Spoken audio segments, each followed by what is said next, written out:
Hello students, இப்போ நம்ம இதில் பார்க்க போகிறது 6ஆம் வகுப்பு கணிதம் 3ஆம் பருவம் 4வது பாடம் பார்த்தீங்கன்னா சமச்சீர் தன்மை பயிற்சி 4.2 பல வகை திறனறி பயிற்சி கணக்குகளில் 5வது இன்னொரு கொஷின் 6வது கொஷினுக்கும் இதுக்கெல்லாம் ஆன்சர் பார்க்கலாம். ஃபஸ்ட்டு பாருங்கள், 5வது கொஷின் என்ன கொடுத்துக்கிறாங்க.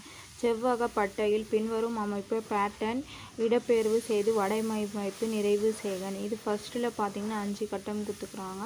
அதுக்கப்புறம் 2வதுக்கும் 5 கட்டம் கொடுத்துருக்காங்க. 3வதுக்கு 4 கட்டம் கொடுத்துக்கிறாங்க. அப்போ நம்ம இங்கே என்ன வரைஞ்சிருக்காங்களோ அதே படத்தை நம்ம திருப்பி வரையணும். புரிஞ்சுதுங்க? நான் ஒரு படம் வரைஞ்சி காட்டுறேன், அதே மாதிரி இன்னும் 4 காலியாக இருக்கும், அதில் நீங்கள் வரைஞ்சிக்கோங்க. புரிஞ்சுதுங்களா? அப்போ பாருங்கள், ஃபஸ்ட்டு வந்து இந்த மாதிரி ஒரு முக்கோணம் சின்னசாக போடுங்க.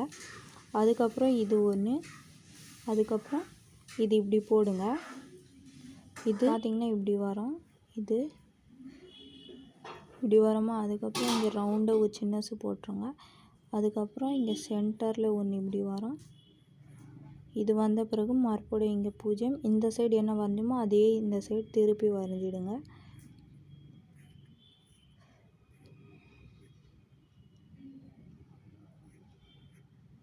அதுக்கப்புறம் இது முக்கோணம். புரிஞ்சுதுங்களா? இந்த மாதிரி வரையணும்.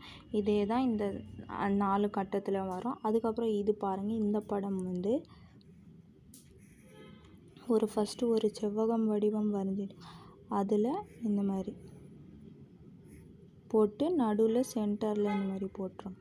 புரிஞ்சுதுங்களா? அவ்வளோதான் இதுக்கு ஆன்சர். அதுக்கப்புறம் அடுத்தது இது பார்த்திங்கன்னா ஒன்று கலர் அடிச்சிருக்கு, ஒன்று நார்மலாக இருக்குது, ஒன்று டார்க்கு கலர், ஒன்று லைட் கலரில் கொடுத்துக்குறாங்க. அதனால நான் அது அப்படியே விட்டுருக்கேன். ஒன்று டார்க் கலர்னால் கலர் அடிச்சிருக்கேன். இது நம்ம திருப்பி அப்படியே போடணும்.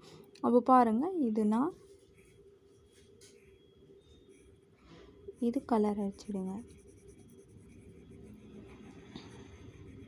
அதுக்கப்புறம் இது காலியாக இருக்கிறது இது இப்படி போட்டுருங்க. புரிஞ்சுதுங்களா? இப்போ நான் ஒன்று போட்டு காமிச்சேன்ல, அது ஃபுல்லாக நீங்கள் ஃபில் பண்ணிவிடுங்க. அது நான் ஃபில் பண்ணிவிட்டு உங்களுக்கு காட்டுறேன். இது பாருங்கள், இதே மாதிரி நீங்கள் ஃபில் பண்ணிவிடுங்க. ஒன்று வரைஞ்சி காட்டினால அதே மாதிரி நீங்கள் அடுத்தடுத்த கட்டத்தில் ஃபில் பண்ணிவிடுங்க. அதுக்கப்புறம் பாருங்கள், மேற்சிந்தனை கணக்குகளில் 6வது கொஷின் பார்க்கலாம். 6வது கொஷின் பாருங்கள்.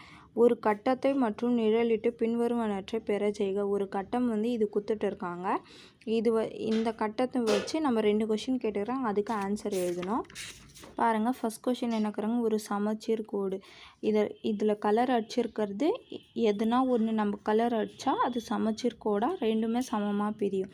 அப்போ பாருங்கள், இந்த இடத்துல நீங்கள் கலர் அடிச்சிங்கன்னா இது இங்கே சென்டரில் கட் ஆயிடுச்சுன்னா சமச்சீர் கோடாக வந்துடும். அப்போ இதில் இருக்கிறது எல்லாமே கலர் அடிங்க. அதுக்கப்புறம் இது ஒன்று இதில் கலர் அடிச்சுன்னா சமச்சீர் கோடாக பிரிஞ்சிடும். அப்போது இது ஒன்று, இது ஒன்று, இது ஒன்று, அதுக்கப்புறம் இது ஒன்று, அதுக்கப்புறம் இது ஒன்று. பாருங்கள், இந்த இடத்துல இது நம்ம கலர் அடிக்கணும். இது கலர் அடிச்சிங்கன்னா இந்த சென்டரில் கட் ஆகிடும். இது சமச்சீர் கோடாக. புரிஞ்சுதுங்களா?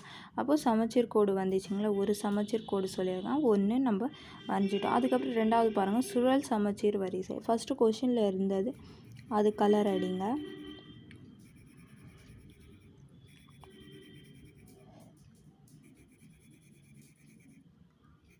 இது வந்து கொஷினு.